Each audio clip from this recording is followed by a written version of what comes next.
Hey there, it's Molly from makeitasadogtrainer.com, and we are talking right now about how to figure out where to focus in your dog training business. So you've got like everything that you do on your own. You do all your advertising stuff, you work with the dogs, you are doing all your admin stuff or answering emails, you're updating your Instagram and you're updating your website. And then you think, oh, well, I probably should just update the design too. And I probably need a new logo. And I should be doing a blog, right? Because other people do blogs. So I need to focus on that too, right? So you have all these things that you think you need to do. And you're not doing any of them probably as best as you feel like you probably could because you're just spread thin across all those things. So what I wanted to help you with is figuring out where exactly to focus in your business and what will actually have the most impact on your business right now, right away, long term, and what you should want to do, what you can get rid of, what you can kind of clear off that I give you permission to just forget about kind of perpetually and indefinitely, so you have more time to do things that you enjoy doing in your business and your regular life and everything else that you've got going on in your life right now. So this exercise is something I do with everybody that I work with one-on-one. I spend quite a lot of time in the very beginning of working with someone doing a full discovery, basically, just kind of figuring out what exactly is going on in their business, in their life, but also how they want their average day to look, what their hobbies are, how many dogs they have, what they want their ideal schedule to be like, what they want, obviously, their ideal income to be like. And we figure out and reverse engineer how to get to that point and what's going to have the biggest effect, the fastest, what's going to impact those things and get them to that goal the quickest possible way. So you might feel like all of the things you're doing are equally important, or you might know they're not all equally important, but you just think you have to do them all. So this will help you figure out, this is the exact exercise that I take people through, and I discover it for them and say, okay, answer these questions, and I'll know exactly where the biggest hole is in your business and what to focus on. And you can just focus on that one thing right now, and it will have the biggest impact on your business and getting your life and your schedule the way you want it as quickly as possible. So I usually do that for them when I'm working one-on-one, and just by asking questions, I know within 5 minutes what they need to focus on. But I'm going to teach you how to do the exercise for yourself so you can get that focus and that clarity of knowing what to do and where is the important thing in your business right now. So what you need to do is imagine that there are certain numbers that go on in your business. There's how many people are finding you. There's how many people are contacting you. There's how many people are deciding to do a consult with you. And out of those people, how many of them are signing up? And out of those people, how much are they spending? Like, what's your average income per client? So if you imagine everything as like an upside down triangle, like a funnel, so you got people who come in through the top. Those are the people who find out that you exist. So that is the amount of people that maybe would be landing on your website at any given month. So like your website traffic might be that number that's represented. Then you've got the number of people who contact you every month and so on. And they go through this funnel and pop out the bottom and hopefully give you money. And then that amount of money is also important. Again, your average income per client. I can tell you that 99% of the time when I'm working one-on-one with a dog trainer, we have to start at the bottom and work our way up, because if you fill in every hole from the bottom up, you got fewer people falling out of the sides, less holes in your business. So you got, X number of people finding you and contacting you and signing up and spending money. If you maximize the amount of money that you are getting per client at the bottom right away, then you can do less of all of the other things, because you're automatically making more money from the same number of people who are already doing all of the other things. And then you can gradually improve every other level up from there. But you need to know kind of what goal you're trying to hit for each level. So you want to start off figuring out how many people are finding you. So if you look at your website website traffic, like you have some kind of analytics on your website and you look at how many people are finding you per month, which means, again, how many people land on your website per month typically. Figuring that, most people, even referrals, some of those people also look at your website before they contact you or after they contact you. Pretty much everybody at some point or another probably ends up on your website. So you can usually use that number. I typically will say, as long as you're getting at least 200 unique people to your website every month, you probably have enough traffic, depending on the size of your business, if you have employees, how many clients you need to get per month and all that stuff. But again, all those numbers at the bottom probably affect that. If you're getting fewer clients but making twice as much per client, and you improve that side of things, then you don't need as many people. So you don't need to advertise as much. You don't need as many people contacting you. But let's just say about 200 people a month are finding you. Out of that, you drop down to the next level. How many of those people are contacting you? For that, you kind of just need to track how many inquiries you get every month. How many emails, how many calls, how many texts, Facebook messages, whatever. How many of those people are contacting you every single month? So ideally, you want that number to be at least 10% of your website traffic. So if you're being contacted or found by about 200 people a month, hopefully you're getting around 15, 20, something like that, leads per month, the number of people who contact you about training. Out of those people, how many of those people are turning into consults? What that number kind of represents is how many people are contacting you and then you are then being able to schedule a consult with. So a lot of times there's a big hole right there. And that's one that I don't talk about as often. I call this hole the step 0 gap. And the reason I call it that is before you even get to the point where you can have a sales conversation, this is before step 1 of a sales conversation, is step 0, meaning you actually get a hold of these people. So they contact you, you try to get back in touch with them and you can't get them. They just fall off the planet. They disappear. They contact you, they leave a message, you call, you can't get them, you leave a message, you don't hear back from them again. You email back, whatever. So if that is a hole that people are falling through, and you're getting a lot of people falling through that step 0 gap, you can't even get to the point of step 1 of a sales conversation, then you know you need to work on strategies for improving that gap, which is a whole other topic. But at least right now you're identifying something that is a gap. It's a hole. It's something people are falling through. So that's one possible place that people are falling through besides advertising. Because like I said, most people don't need more people finding them. Sometimes they do, but you need to fill all the other holes first. So we're focusing on those first.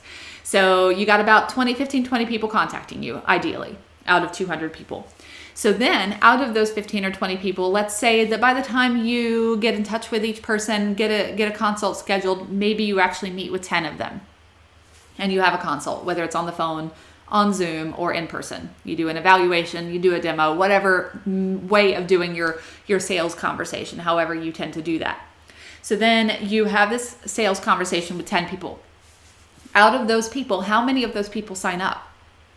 If you are, and this is going to be affected a lot by the other bottom part of the points, because if you have a very high income per client, your conversion rate on your sales process might be a little lower. You might get more no's, but you'll make more money per person, and that's okay.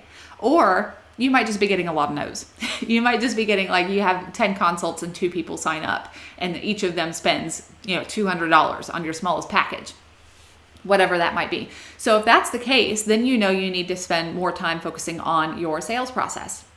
So you got your advertising method. Out of those people, how many of them contact you? If it's less than 10%, you know you need to focus on your website content. It's sometimes the design too, but it's almost always just the content of your website impacting whether or not they contact you. It's not pulling them in enough if you're getting a lot less than 10% of your unique number of people on your website to contact you. So your website's not converting, focus on the content. If you're getting enough people and then out of those people, they're not signing up, you meet with 10 people and only 2 of them sign up, it's probably your sales process. So then you know you need to improve that skill and work more on, if you're in any of my programs, you have access to a training on that called the 9 steps. And those 9 steps are golden for improving that whole. So if you know you need to focus on that, do that.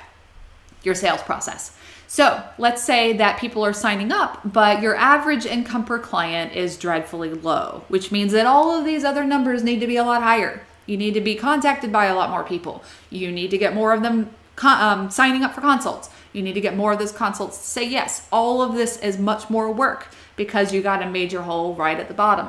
You are having a lot of people who sign up but just don't spend very much. They do 1 lesson, they do 2 lessons. The biggest problem with that, or the thing you need to focus on then, is your programs, the structure of what you actually offer. So instead of charging by the hour or by the session or selling packages of time, you need actual great dog training programs that you offer, which is one of the primary things I teach because, like I said, it has the biggest impact on the most things, the fastest, because you instantly take all of these numbers that are all exactly the same and instantly make twice as much money from the same number of clients. And that is one of the primary things that I teach because it has that big impact. So if you focus on that first, of improving the amount of income you make per client, just in the process of doing that, not only do you make more from those 2 people who signed up, your programs actually attract more of those 10 people to sign up.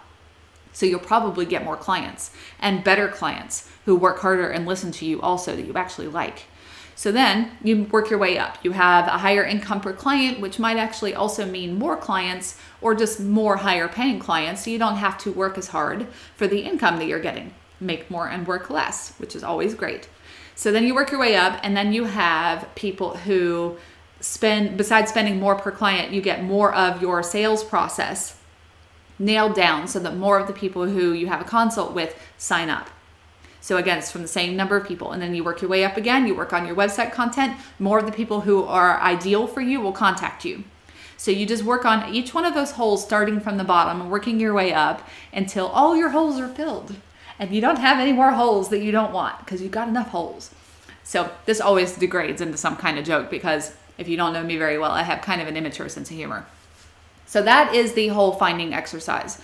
You look first at your website traffic. If you don't know it, start tracking it if you can. But if you're getting at least if you're on your own, you work by yourself, it's just you in your own business, then as long as you're getting contacted by at least 10 to 15 people a month, you could probably get to a 6-figure income as long as you're a good dog trainer. So all of this is assuming you know how to train dogs really well.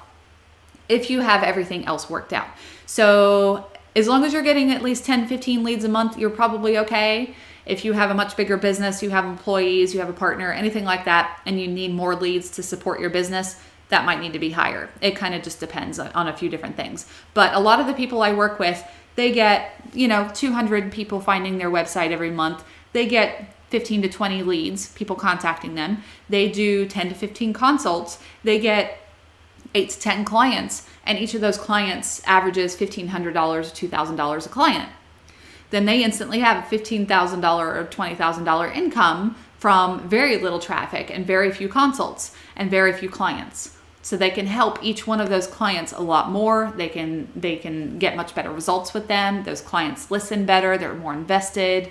They work really hard to get those outcomes really quickly because that trainer knows how to put together really great dog training programs and sell them. They know how to talk about them. They know those 9 steps, and they have really good consultations. And they've worked out their website content to attract the people that they most want. So the people that are most ideal for them. All of these things go together. But if you start first at the bottom and work out your dog training program so that your average income per client is higher, it makes everything else easier. You don't need nearly as many people coming in through the top. So don't just focus on getting in front of a bigger audience, getting more advertising. That is not usually the main thing you need. Once you have everything else figured out, then you can start putting more people in through the top and spending more time and effort and money on advertising, doing Google ads or working on your Instagram or however it is that you currently get your clients. You can start ramping that up and getting more of them. So anything that's not related to your primary focus right now, the main thing that you need to do and the main thing you need to focus that's going to have the biggest impact on your business right now, like let's say you've already done your programs, but your sales process is still a little rocky, focus on that. Use the time that you have scheduled to work on your business on that thing instead of focusing on making your Instagram prettier or changing your logo or whatever else that you're doing that might just need to just be forgotten about for a while. So I give you permission to take the things that are not going to be your primary focus and not going to be the thing that impacts your business the most right now and remove it. Just stop doing it. Get it out of the way. Just don't even bother right now. Put it back burner indefinitely until you get all of those other holes filled in. So work on those things now, and I hope this helps you get clarity on what you need to focus on right now in your business. And make sure you comment down below for me. Let me know what you think. Let me know what you figure out is the hole in your business or any other questions you have. I love questions. I like to answer them. So make sure you comment down below and I will answer them personally. Thank you very much for watching, and I'll talk to you again soon. Thanks. Bye.